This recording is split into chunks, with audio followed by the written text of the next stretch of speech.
Abra sua Bíblia no livro do profeta Jeremias, capítulo 14, versículo 20 ao versículo 22. Livro do profeta Jeremias, capítulo 14, do versículo 20 ao versículo 22.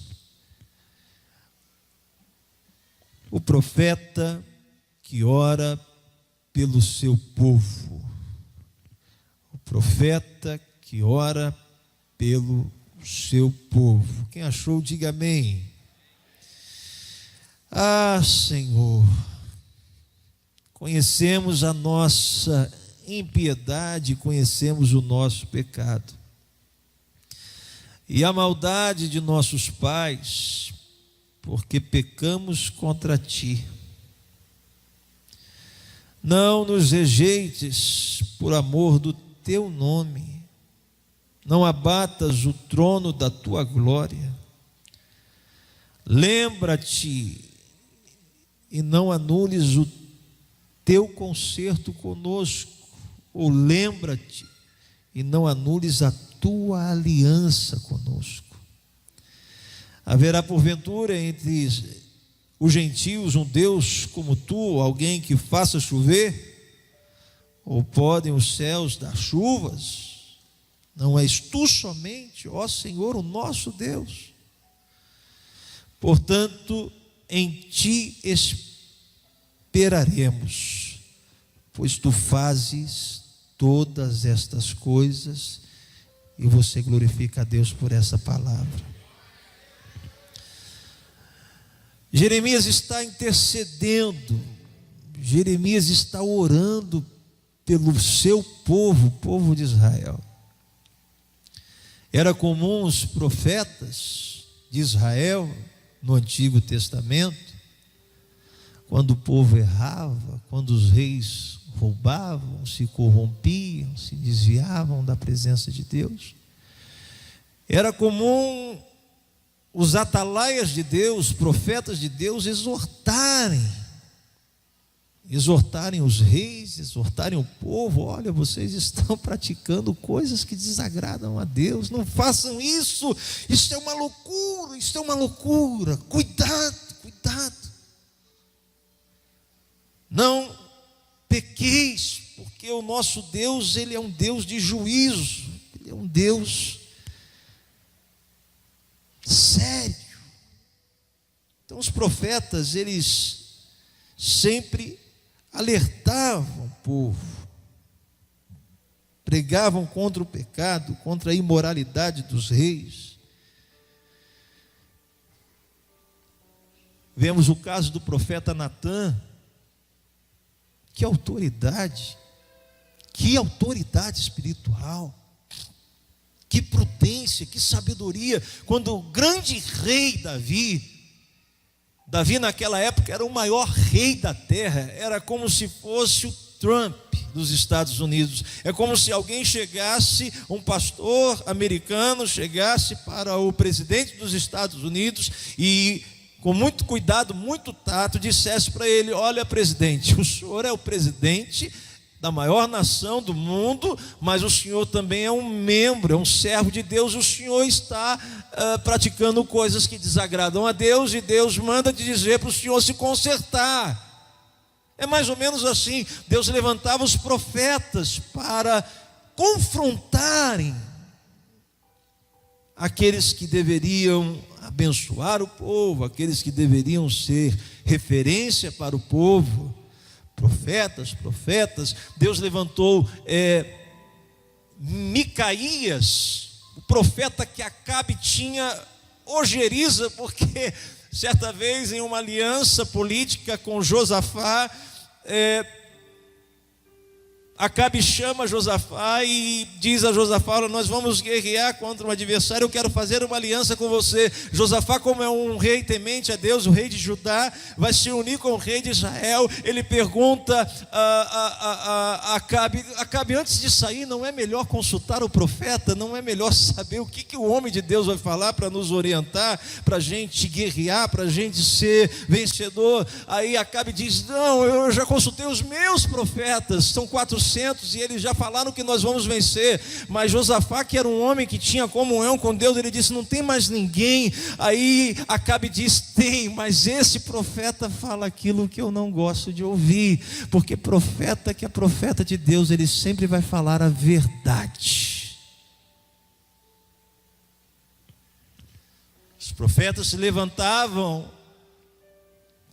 para exortar, quando o povo estava sonolento, quando o povo estava absorto em seus pensamentos, quando o povo se esquecia das coisas de Deus, quando o povo estava como a igreja de Laodiceia, dita no Apocalipse, uma das 7 igrejas da Ásia, uma igreja muito rica, uma igreja muito poderosa, mas que tinha esquecido da essência. Meu irmão, sabe como é que a gente cresce na presença de Deus? Quando a gente não se esquece de orar, quando a gente não se esquece de buscar a Deus, quando a gente não se esquece da palavra de Deus, quando a gente não se esquece de falar de Jesus para quem precisa. Certa vez alguém disse: uma igreja não cresce por causa do seu ponto estratégico, uma igreja não cresce por causa do carisma do pastor, uma igreja não cresce por causa da tecnologia que ela tem, do som que ela tem. Não, uma igreja cresce porque ela está cheia do Espírito Santo de Deus. Ela ora, ela ama a palavra, ela tem paixão por vidas. Ainda tem uma igreja aqui que ora, que lê a palavra, que tem paixão por vidas.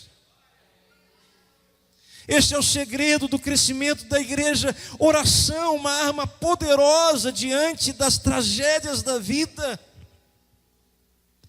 Meu irmão, não adianta o pastor fazer uma campanha das 7 correntes, dos 365 dias, se você não orar, se você não se entregar para Deus, se você não buscar a Deus. E aí eu me lembro da história de Ana na Bíblia, uma mulher serva de Deus, mas que passava por um problema, por uma dificuldade. E como é difícil nós, crentes no Senhor Jesus, entendemos o projeto de Deus, o plano de Deus, diante de uma adversidade. Você conhece a história. Ana naquele tempo era uma das mulheres de Eucana, um homem que poderia naquela época, não, Deus tolerava, Deus não gostava, mas ele tinha 2 mulheres, e uma mulher vivia a provocar Ana, vivia a humilhar Ana, porque ela tinha filhos e Ana não tinha filhos, e o seu marido amava mais a Ana, mas Ana era estéril, e ser estéril era uma vergonha naquela época. Quantas vezes eu e você, diante da família, diante da sociedade, do trabalho, aparecem pessoas como a opositora de Ana, Penina, que te provocam, que te humilham, que te perseguem. Mas Ana, ela teve uma reação, ela ficou triste com aquela situação, ela ficou angustiada com aquela situação, como eu fico, como você fica. Ninguém gosta de ser perseguido, ninguém gosta de ser humilhado, ninguém gosta de ser rejeitado, mas Ana teve uma atitude: olha, estão me perseguindo, estão me humilhando, mas eu vou me levantar, eu vou me levantar, e eu vou orar, eu vou clamar, e Deus vai me responder, Deus vai mudar essa situação, Deus vai virar esse cativeiro, Deus vai mudar essa realidade. Meu irmão, se você orar, se você clamar, Deus vai te ajudar a resolver esse problema. Ana se levanta, diz a palavra de Deus em 1 Samuel, não fica prostrada diante do problema. Ana ora, clamou ao Deus que servia. Meu Deus, eu estou aqui nesta casa, eu tenho um Deus. Ana chorou. Irmão, se você tiver vontade de chorar, vai para o seu quarto. Se você sentir vontade de chorar, se humilha, deixa, aleluia, o Espírito Santo lavar a sua alma. Chorar faz bem para a gente.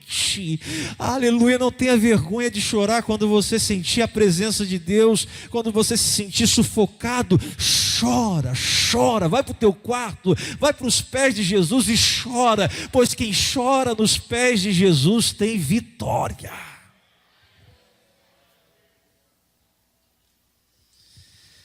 Ana se levantou, Ana orou, Ana chorou, Ana foi à casa de Deus. Eu não vou ter vitória ficando dentro de um quarto, enclausurado. Eu preciso vir à casa de Deus. E quando Ana chega na casa de Deus, ela faz um voto: se o Senhor tirar a minha humilhação, se o Senhor me der um filho, eu prometo que eu vou consagrar o meu filho a Ti, que eu vou ser uma pessoa diferente, que eu vou ser mais dedicado à Sua obra, que o meu filho vai ser um crente fiel na Tua casa, eu vou Te buscar mais. Meu irmão, qual foi o voto que você fez para Deus e você se esqueceu? Quando você fizer um voto diante de Deus, cumpra o seu voto. Quando você fizer um desafio para você mesmo diante de Deus, quando você vir à casa de Deus e servir a Deus com propósitos, Deus vai responder o teu clamor. Ana disse: se o Senhor, meu irmão, se você fizer isso nesta noite, neste dia, dizendo ao Senhor, se o Senhor fizer, eu quero te dizer que Ele vai fazer aquilo que você precisa. Eu quero te dizer que Ele vai cumprir a promessa na sua vida. Mas quando Deus cumprir, não se esqueça de voltar aqui e pagar o seu voto, levantar a sua mão, dobrar o seu joelho e dizer: muito obrigado, porque o Senhor cumpriu a promessa na minha vida.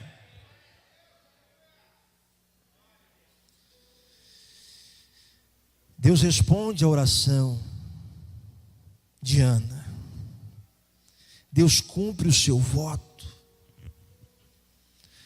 Deus não quebra alianças. Jeremias aqui nesse contexto está fazendo uma oração a Deus. Ah, Senhor, eu sei que eu quebrei uma aliança. Eu sei que eu estou vivendo uma vida de pecado, uma vida de erro. Também sei que por ter quebrado a aliança, nós vamos parar numa situação que eu nunca imaginei na minha vida. Outrora eu te servia, outrora eu te buscava, outrora eu era envolvido, outrora eu pregava, outrora eu adorava, outrora eu fazia a tua obra de uma forma maravilhosa, mas o pecado, uma falta de atenção, eu paguei para ver. Eu achava que eu poderia pecar, eu achava que eu poderia cometer um deslize, eu achava que ia continuar sempre e tudo a mesma coisa. Meu irmão, não pague para ver. O que está escrito na palavra de Deus é algo verdadeiro. O pecado, ele traz tristeza à alma da gente. O pecado, ele rouba a alegria de viver. O pecado, ele é um cancro na vida e na alma do ser humano. Quanta gente que pagou para ver e a alegria se foi. É o que Jeremias está falando aqui. Ó Senhor, tem misericórdia de nós, tem misericórdia da minha vida. Eu não sei como é que eu fui entrar neste buraco, eu não sei como é que eu fui entrar neste abismo, mas eu sei que o Senhor tem poder para estender as suas mãos. Eu sei que o Senhor tem poder para jogar uma corda de amor, como diz o profeta Oséias, cordas de amor, e me arrancar deste buraco, e me tirar deste buraco. Meu amigo, minha amiga, você não sabe como você caiu, mas eu sei como Deus pode te levantar. Como que eu fui cair nisso? Como diz os jovens, como é que eu fui dar este mole?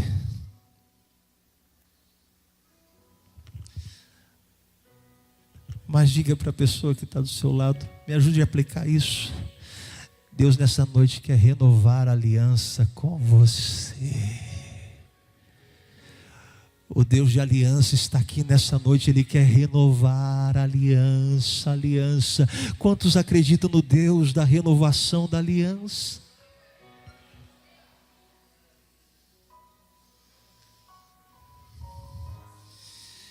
O profeta agora ele não vai exortar não.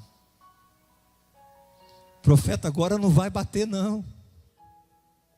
Profeta não está aqui nessa noite para te expor e para te esculachar, não. O profeta está aqui nessa noite para orar por você, para orar pela tua família, para orar pela tua casa. O profeta está aqui para te abençoar. O profeta está aqui para te ajudar. O profeta está aqui para dizer e clamar a Deus: Deus, vira o cativeiro dela, vira o cativeiro dele. Ele está no buraco, está no abismo, mas Deus, eu estou clamando, eu estou intercedendo. Deus salva, Deus restaura, alegria.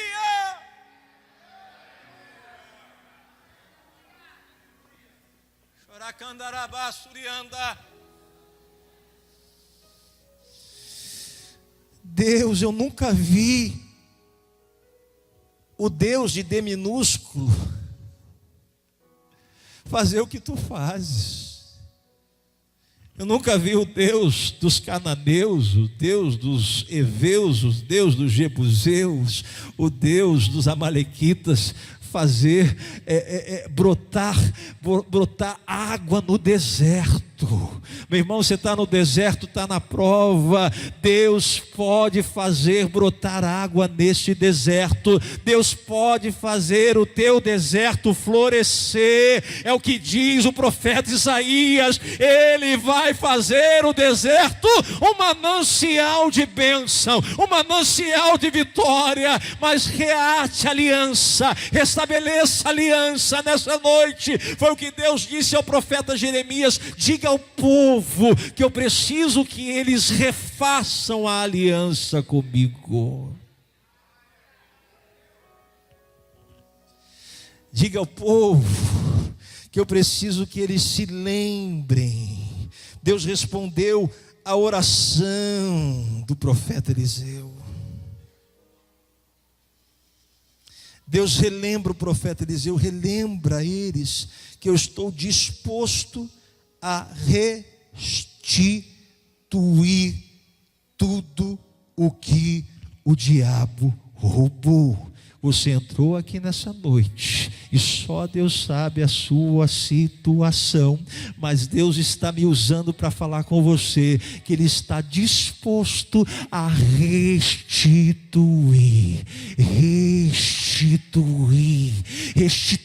a finança, restituir a saúde, restituir a alegria, restituir a família. Não, você não vai passar outra vez o pior Natal da sua vida, não. Deus vai te dar o Natal em família, e você vai se alegrar com a tua família. Aleluia, Deus vai restituir a tua alegria.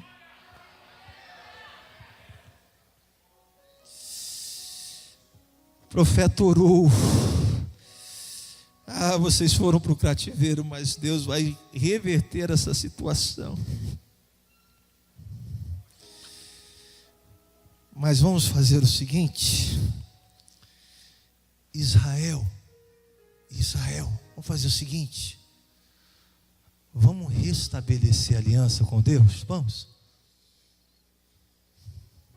Quer restituição? Eu quero restituição. Quantos querem restituição de alguma coisa que perdeu? Deus disse: então vamos reestabelecer a aliança. Lembra-te de onde caíste. Volte ao primeiro amor. E a glória da segunda casa, será maior do que a da primeira na sua vida. Não acabou ainda não. Essa queda não é para te destruir. Essa adversidade não é para acabar com você. É para você levantar e sair mais forte. Como diz o filósofo Nietzsche, aquilo que não te mata te fortalece. Você vai sair fortalecida.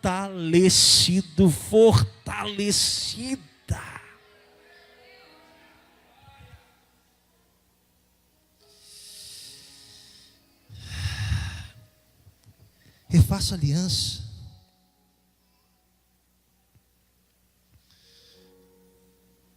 foi quebrada. Volte a praticar as boas obras. Volte a viver uma vida de santidade. Volte a orar. Volte a ser fiel a Deus. Volte a ser fiel ao seu cônjuge. Volte a ser fiel aos seus filhos, à sua casa, à sua família. É tempo de você refazer a aliança. Não chute o pau da barraca. Deus ainda tem muita coisa para realizar na tua vida. Quantos entenderam a palavra de Deus? Então se coloque de pé glorificando o nome do Senhor Jesus. Como eu disse, os profetas não estão aqui para te esculachar.